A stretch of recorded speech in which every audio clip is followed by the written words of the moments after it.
घरामध्ये गोमूत्र का शिंपडलं गेलं पाहिजे, गोमूत्र शिंपडल्याने नक्की होतं काय?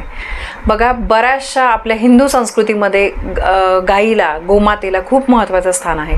शुभ कार्यामध्ये अशुभ काही घडू नये म्हणून गोमूत्र शिंपडलं जातं. बघा, पूजा असेल, लग्न असेल किंवा अन्य कोणताही काही कार्यक्रम असेल छोटा मोठा, तर गुरुजी सांगतात की घरामध्ये गोमूत्र शिंपडा.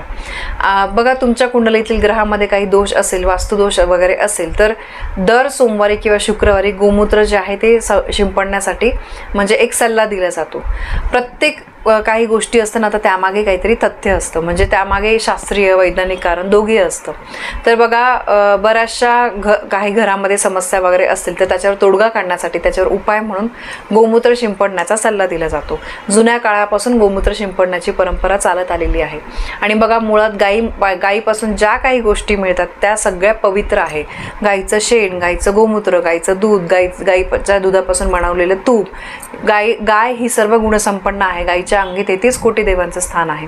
आणि अशा गाईचं गोमूत्र घरामध्ये शिंपडल्यामुळे मोठ्यात मोठी नकारात्मकता, मोठ्यात मोठे वाईट दोष, वास्तुदोष, करणी, बाधा, इडापिडा हे सगळे निघून जातात आणि मग घरामध्ये सकारात्मकता येते. परिणामी घरामध्ये सुखाचं, आनंदाचं वातावरण राहतं. गाईपासून मिळणारी प्रत्येक गोष्ट खूप महत्त्वाची आहे. गाईला पवित्र मानलं गेलेलं आहे. तर त्यामुळे गोमूत्र घरामध्ये शिंपडल्यामुळे वास्तुदोष जे आहे तर ते निघून जातात. सणासुदीला आपण गाईची पूजा करतो, कारण गाय खरंच माता लक्ष्मीचं एक रूप आहे. तर त्यामुळे बघा, समजा घरातील सदस्यांमध्ये नेहमी मानसिक तणाव होत असेल, कलह, भांडणं वगैरे होत असतील, तर त्या घरामध्ये तर तुम्ही गोमूत्र शिंपडलंच पाहिजे. कधी पण तुम्हाला घरामध्ये काही निगेटिव्ह वाटतंय, त्या घरामध्ये राहावंसं वाटत नसेल, त्या घरामध्ये नकारात्मकता आहे असं तुम्हाला जाणवत असेल, तर सकाळ संध्याकाळ त्या घरामध्ये तुम्ही गोमूत्र शिंपडलं पाहिजे. एखादा झाडाचं पान घ्या किंवा तुम्ही अगदी हाताने जरी गोमूत्र शिंपडलं तरीसुद्धा चालतं. बरेचसे लोक गोमूत्र पितात, तर त्यामुळे मोठ्यात मोठे आजार, मूत्रविकार वगैरे जे आहे तर ते बरे होत असतात. तर त्यामुळे गोमूत्राचे खूप फायदे आहेत आणि गोमूत्र हे घरामध्ये शिंपडलंच गेलं पाहिजे. की बघा, आपण बऱ्याचदा कोणाकडे काही उपाय बघायला जातो, घरामध्ये काही अडीअडचणी, दुःख आल्यावर आपण कोणाकडे काही समस्या घेऊन जातो. तर ते करण्यापेक्षा तुम्ही पहिले करून बघा, गोमूत्र घरामध्ये शिंपडा आणि मग त्यानंतर बघा की तुमच्या ज्या अडीअडचणी, दुःख आहे तर ते कमी होत आहे का. गोमूत्र शिंपडल्यामुळे घरामध्ये धनधान्याची, आनंदाची कधीही कमी पडत नाही. ते घर नेहमी सुखाने भरलेलं असतं.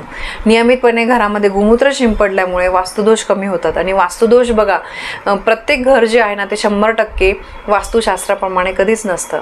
आणि आपल्यासोबत घरामध्ये नकारात्मकता येत असते. आपण जेव्हा बाहेर जातो, 4 लोकांना भेटतो, तर काय होतं, आपल्यासोबत पण काहीतरी निगेटिव्हिटी वगैरे येत असते. तर अशी निगेटिव्हिटी घरामध्ये राहायला नको, यासाठी आपण काळजी घेतली पाहिजे. आणि त्यासाठी सगळ्यात महत्त्वाचा उपाय म्हणजे गोमूत्र घरामध्ये वेळोवेळी शिंपडणं. बघा, मी नेहमी सांगते, अमावास्या, पौर्णिमा, उंबरठ्यावर हळदीचं लेपन करताना गोमूत्रामध्ये हळद मिक्स करून आपण उंबरठ्याला लावतो. का बरं? गोमूत्र बघा, हे गोमूत्रामुळे जीवजंतूसुद्धा मरतात. आणि गोमूत्र हे मुख्य दरवाजाच्या इथे आपण शिंपडल्यामुळे, लावल्यामुळे वाईट ऊर्जा जी आहे ती घरामध्ये येत नाही. कधी कुठली व्यक्ती आपल्या घरामध्ये कुठल्या विचाराने येते हे आपण कधीही सांगू शकत नाही. आपली किती पण ती जवळची असू द्या किंवा लांबची असू द्या, कोणाच्या मनामध्ये आपल्याबद्दल किती चांगले विचार आहे, किती वाईट विचार आहे, आपण कधीही सांगू शकत नाही. त्यामुळे ह्या छोट्या छोट्या गोष्टी केल्या ना, तर कोणाच्या पण वाईट नजरेचा, वाईट बाधांचा, आपण सुद्धा बाहेरचीच नकारात्मकता आणता असं नाही, आपल्यासोबत सुद्धा नकारात्मकता घरामध्ये येत असते.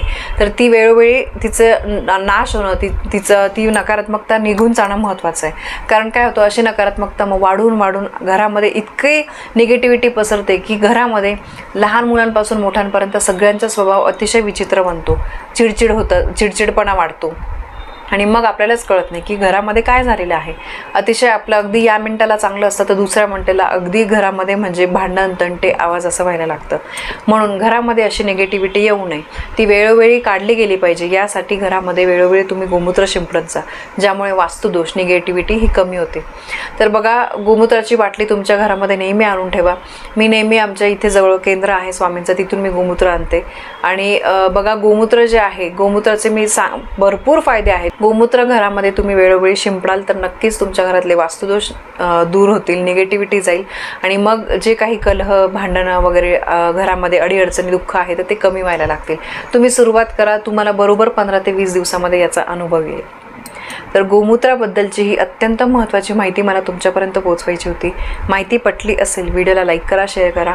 आपल्या चॅनलवर नवीन असाल तर सबस्क्राईब नक्की करा. धन्यवाद. श्री स्वामी समर्थ.